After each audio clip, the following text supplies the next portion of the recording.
Hi, Math 8. We're going to talk about the Pythagorean Theorem real quick. This is going to be part 1 of part 2. You'll see here it says part 1.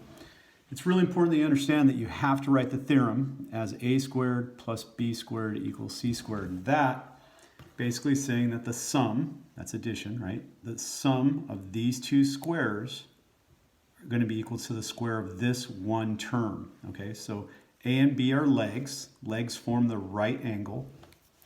C is the longest side, and that's the hypotenuse. So again, you have to always write a squared plus b squared equals c squared. So once again, we have to write a squared plus b squared equals c squared.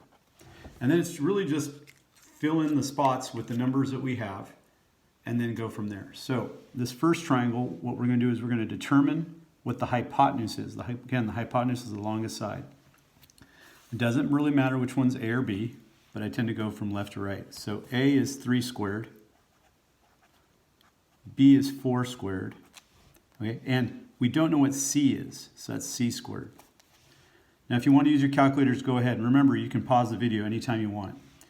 The square of 3 is 9, the square of 4 is 16, and we do not know what the square of C is yet, okay? Now, the sum of the two squares, 9 plus 16 is 25. And then right here, we need to figure out, okay, well, what's C? Well, the inverse operation, or as I like to teach it, the inverse operation of any exponent is its root. Okay? And so if we're going to figure out what the square root of C squared is, then what we're going to do is we're going to figure out what the square root of 25 is. And so the square root of 25, as all of you know, is 5. So then what we're saying is that this triangle is a 3, 4, 5. 3, 4, 5. Now we're going to do this triangle as well. Feel free to pause the video and see if you can set it up correctly. Be sure to use a pencil. Now if you've already tried that, here we go.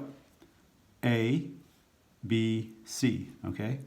A is 9, B is 12, C is C. Now, 9 squared is 81, okay? 12 squared is 144.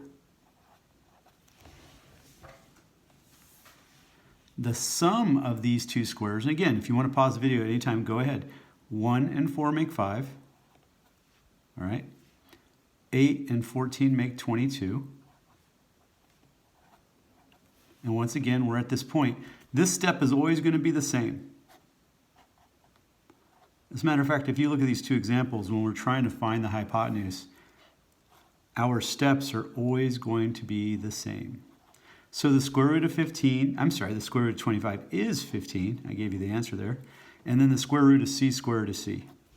Okay? That was a really quick introductory to how to determine the hypotenuse using the Pythagorean theorem.